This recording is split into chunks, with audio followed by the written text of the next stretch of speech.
Hey, what's going on? I hope today finds you doing well. This is my first day introducing my Hobby Fridays. Hobbies are important, and I think people learn by being exposed to new things. So every Friday, I'm going to expose you to something that I go through throughout the week, or I do throughout the week, and hopefully it can expand your horizons pertaining to a certain subject. When you look at the gun in my hand, you're probably thinking that's AR-15, but it technically is not an AR-15, it's an AR-47. Now, AR-47 is an AR-15 that shoots the 7.62 by 39 round. That's the same round that's used in the AK-47, thus the term AR-47, since it's an AR platform using an AK-47 round. Some of the known issues that are associated with the AR-47 are extracting issues, you have feed issues, the extractor pin breaking, or the extractor itself being sheared off. I personally have experienced the extractor pin breaking and the extractor being broken. However, I have not had any feed issues dealing with the magazines. I felt the main reason for the extractor pin and the extractor itself breaking was because the weapon inherently is overgassed. Since it is overgassed, it puts a lot of pressure on all of the moving parts, and I have come up with some modifications to remedy that. The first thing I did was to install an adjustable gas block. The adjustable gas block helps me to limit the amount of gas that actually makes it back to the bolt carrier group, thus reducing the velocity that is going backwards and then coming forward, slamming into the round. This serves as two parts. Number one, it helps to reduce the wear on the moving parts, and it also helps to mitigate the recoil. The next thing that you may see on my weapon is the muzzle brake.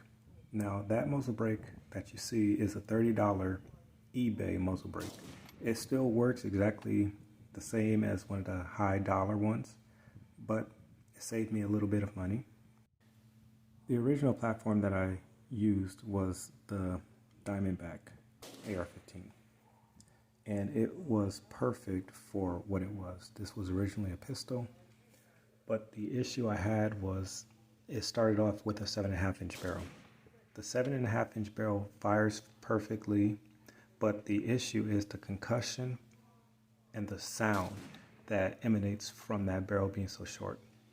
Even though I had on hearing protection, it was too loud for my ears, and I would leave the range with my ears ringing. To alleviate that, I installed a 12.5-inch barrel onto this rifle, and that drastically helped mitigate the sound that I was hearing at my ears, and it also helped with the accuracy. When I'm shooting this weapon now at the range, I'm shooting at targets that are at 200-yard line, and it is hitting it accurately. The next modification I made was an enhanced extractor. It's pretty much a regular extractor, but it's stronger, supposedly. The scope I'm using is a 1 to 6 times zoom, and that's good for targets within 200 yards. I bought my bipod off of Amazon, and it does what it's supposed to do. The last thing I added to this weapon was a 5.5-ounce buffer. Now that also helps to slow down the velocity of all the moving parts. The end result of all these modifications is a AR-47 that fires as softly as a 223 or AR-15. The recoil no longer flips up and to the right or to the left, but it pushes softly straight back. This is important for follow-up shots. For instance, if you're in a two-gun shooting competition, you don't want your reticle or your sight to jump all over the place every time you take a shot. You want it to be controlled so you can pull the trigger as soon as your reticle or your sight gets back on the target. And I feel that I have accomplished it with this weapon. Originally, I had a binary trigger in this, but I decided to move the binary trigger into a different platform.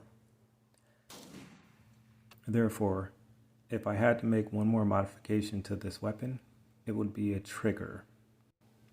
Now, I'm not saying this trigger is bad.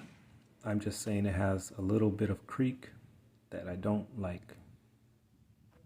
As far as ammo goes, my rifle likes shooting the 154 grain, vice the 123. Thanks for watching.